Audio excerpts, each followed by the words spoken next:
The meal's ready, Elizabeth. Thank you so much. I'll enjoy this meal. Please eat a lot. We also have your favorite cheesecake today. Thank you so much for everything. My name is Elizabeth, and I'm 30 years old. I've been married to my husband Tom for 5 years. Tom and I get along pretty well and enjoy each other's company in our own way. I do not seem to have any problems with my mother-in-law Anna, which is often a bottleneck in married life, and I have a good relationship with Anna. Anna currently lives alone. My father-in-law Simon passed away 3 years ago due to an illness.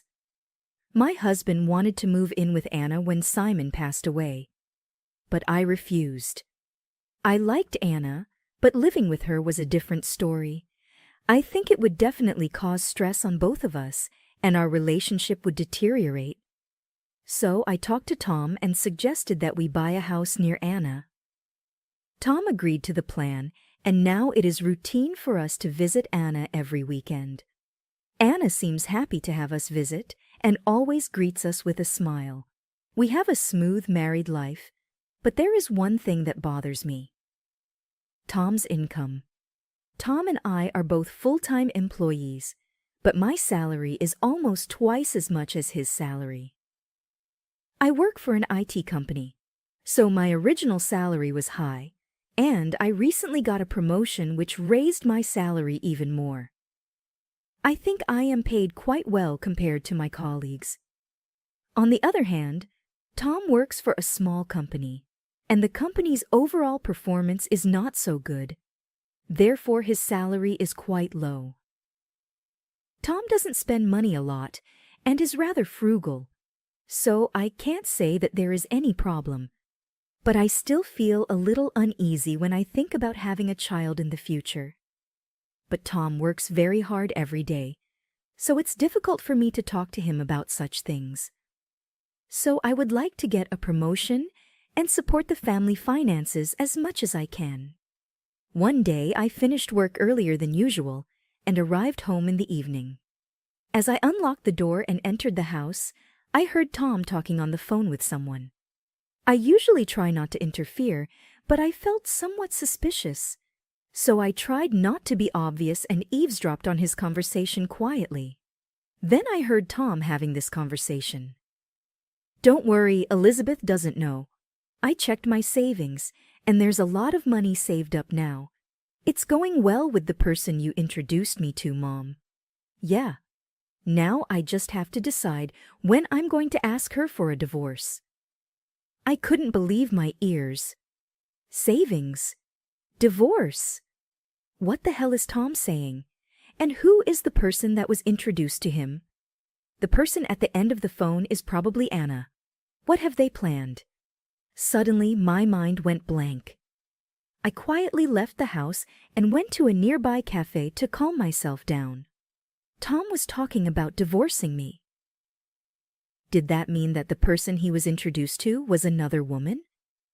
And what did he mean by savings? As I recall, Tom has low income. Could he be lying this whole time? My head was spinning with all these thoughts at once. I drank a cup of coffee to reset my brain, got a pen and paper, and began to organize my thoughts and the situation.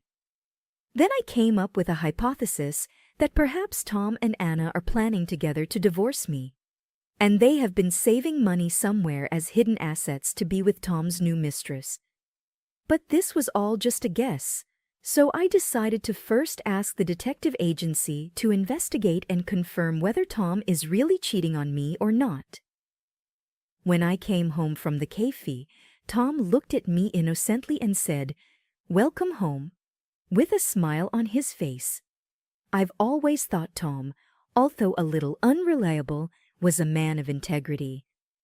I was really shocked to find out that he had a hidden part of him, which made me realize that appearances can be definitely deceiving. A few weeks later, I received the results of the investigation from the detective agency. It was confirmed that there were many pieces of evidence of their secret meetings between Tom and his mistress. There were many photos of them going into the hotel together.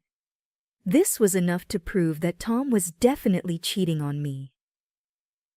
Next, I found out about the savings he had been hiding from me. It was very difficult to find this evidence. First of all, as far as I could see from Tom's payslips, there's not much money that he can make savings from. Then a thought came over me. What if he was showing me false payslips this whole time? Could Tom be the one forging his payslips to show them to me? But Tom isn't that smart enough to forge payslips. If so, then Anna must be the one who is doing that. I had to get some kind of evidence at any cost. As usual, Tom and I visited Anna over the weekend, but this time she was behaving strangely.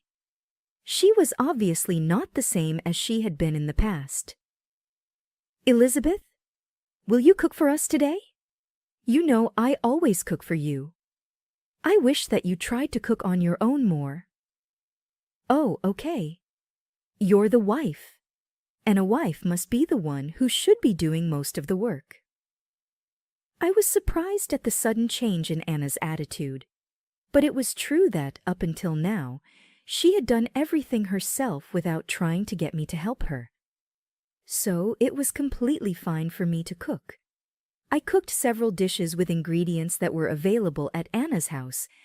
However, even when I put them on the table, Anna didn't want to eat them at all. Anna, are you not going to eat?"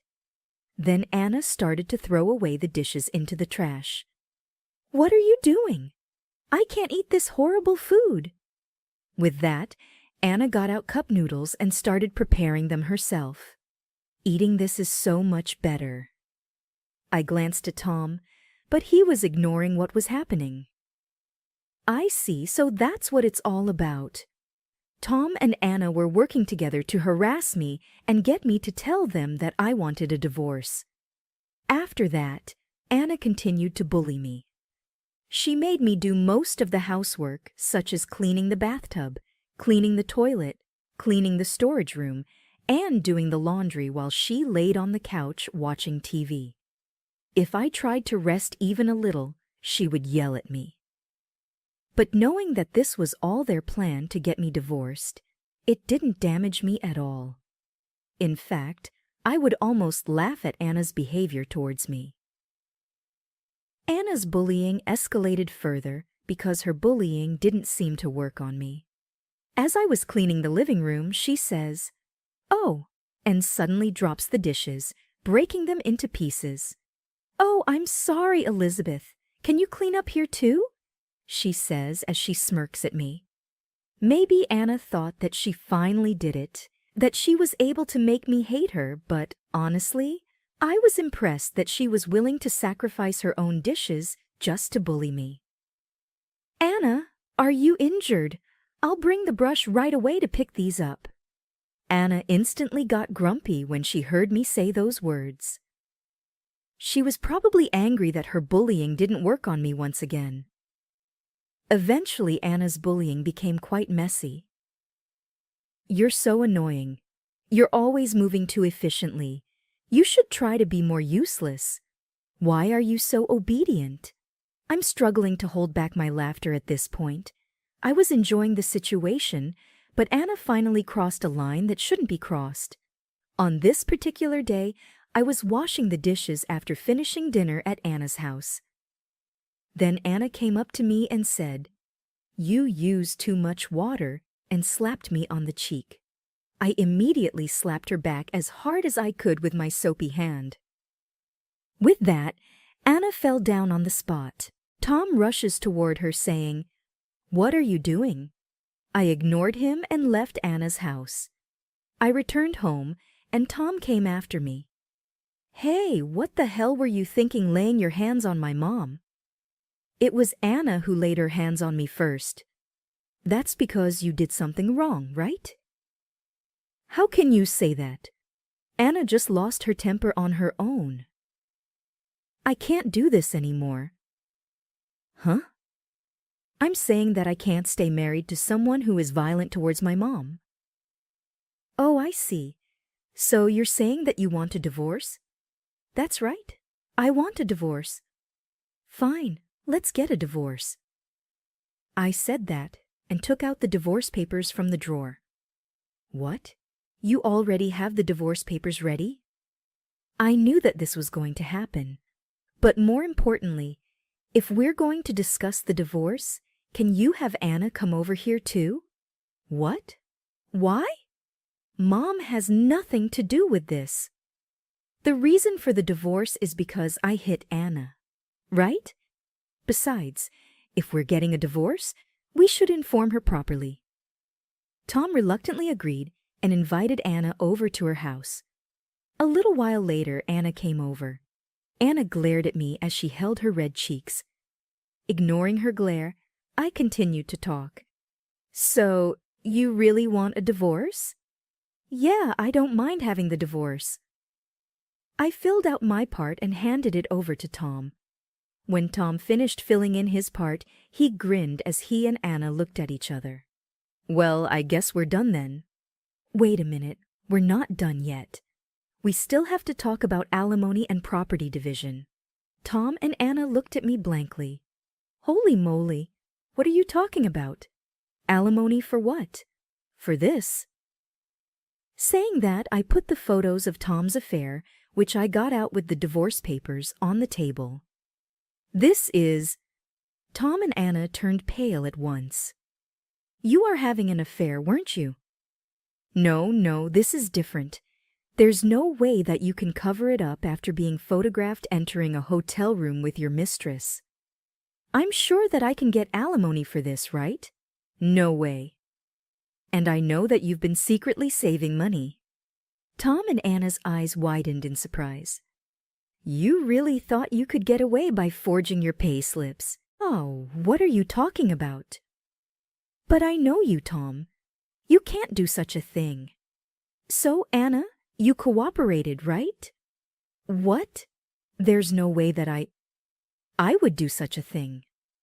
Well, if you want to be honest, that's completely fine. But if you don't confess the truth now, I will sue you for fraud. Anna looks like she couldn't stop sweating from all the anxiousness. Don't accuse people for something you don't have proof of. I'll definitely get proof. There are many ways to get proof, you know. I'll sue you over court and request proof of income through my lawyer. Then they'll show me your withholding tax slips, and I'll know for sure at once. Tom's face turned even paler. Then finally I said something that would make Tom confess in the end. If you try to hide it, you will be sued for all the damages, and you'll have to pay more than your share of the property. Is that okay? Tom finally confessed everything, that Anna had helped him falsify his pay slips and that he had made savings in his own personal account. When I questioned him as to why he did this, he gave me a response that was shocking to me. Tom had always felt inferior about the fact that I had a higher income than him. But when he discussed this with Anna, she apparently advised him to divorce me. But since I had a higher income, Anna suggested that Tom should let me pay more of his living expenses for a while in parallel to secretly make savings on the side, and when he had enough money saved up, that Tom and I would get a divorce. It seems that Anna has been holding a grudge against me for a while, because she knew I refused to live with her, and she wanted to take me down with this strategy. So, these people who are victimizing themselves were trying to trick me. After I found this out, I came to the conclusion that there was no need to be kind to them. I immediately hired a lawyer and demanded alimony from Tom and his mistress. I also had them disclose Tom's hidden savings and share a substantial amount of it with me. He also paid me half the value of the house in exchange for me leaving. In the end, Tom ran out of savings from paying me money, and it seems like Tom's mistress had told him that she had no idea about having to pay the alimony, so she got angry and abandoned Tom. Since this happened as a result of taking Anna's advice, the son and mother relationship between Tom and Anna collapsed, and Tom stopped returning back to Anna's house completely. And I also told their neighbors about this incident. So all the neighbors now see Anna as a bad person, and people have stopped talking to her, and she was isolated. And I had reported Tom's affair to his workplace. The company is a small company with only a few employees, and now Tom is feeling very ashamed because of the cold shoulder he is getting from everyone because of his own scandal. It's really a nice feeling to get back to them like this. I, on the other hand, am now single and took the opportunity to buy a tower condo. I am now enjoying my days in a comfortable, spacious, and luxurious room. Recently, I also got a boyfriend, so I'm going to enjoy my love life as well. Thank you for watching until the end. Please subscribe to our channel. See you in our next video.